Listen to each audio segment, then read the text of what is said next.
Abram atau dalam bahasa Ibrani Avram adalah anak Terah yang jika ditarik ke atas, ia berasal dari garis keturunan Set anak Nuh.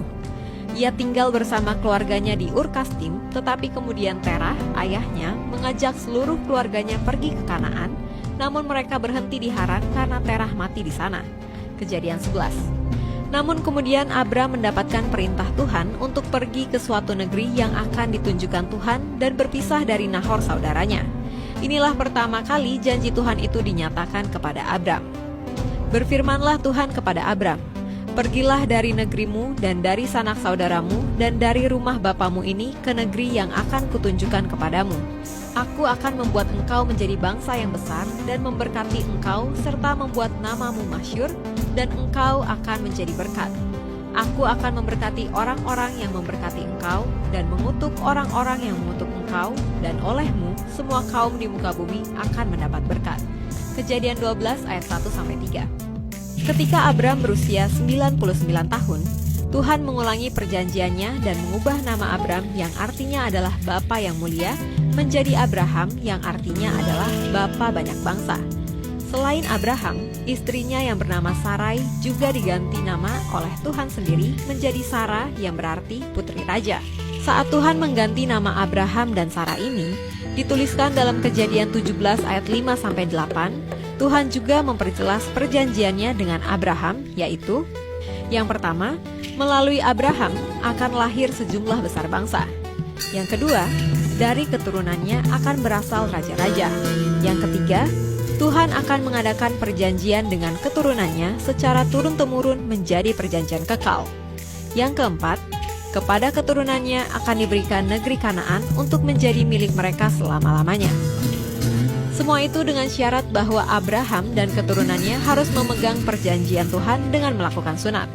Mereka yang tidak melakukan sunat dianggap telah mengingkari perjanjian Tuhan dan harus dilenyapkan. Pada waktu Abraham berusia 100 tahun, Sarah akhirnya melahirkan Ishak baginya. Anak perjanjian tersebut kemudian disunat ketika berusia 8 hari. Kisah Abraham mempersembahkan Ishak, Kejadian 22, oleh bangsa Yahudi disebut Adekat Yitzhak atau Ikatan Ishak. Saat itu, Abraham diperintahkan Tuhan untuk membawa putra yang dijanjikan itu ke Gunung Moria untuk dipersembahkan. Namun kemudian, malaikat Tuhan menghentikan Abraham sebelum ia membunuh putranya itu. Kemudian Abraham melihat ada seekor domba jantan yang tersangkut di belukar yang kemudian dijadikan korban bakaran pengganti Ishak. Setelah itu, Tuhan mengulang kembali janjinya kepada Abraham. Karena ketaatannya, maka Tuhan berjanji untuk memberkatinya berlimpah-limpah dan keturunannya akan menjadi sangat banyak dan semua bangsa akan mendapatkan berkat karena keturunannya itu.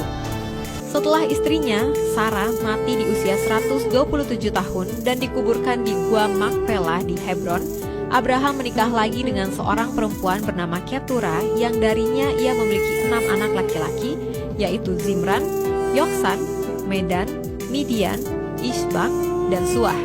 Kejadian 25. Namun sesuai dengan janji Tuhan dan ucapan Sarah, putranya Ishaklah yang kemudian mewarisi segala harta milik Abraham dan juga mewarisi perjanjian dengan Tuhan. Sedangkan anak-anaknya dari gundik-gundiknya dituliskan Alkitab hanya menerima pemberian dan diperintahkan untuk meninggalkan Ishak. Hal itu dilakukan Abraham ketika ia masih hidup.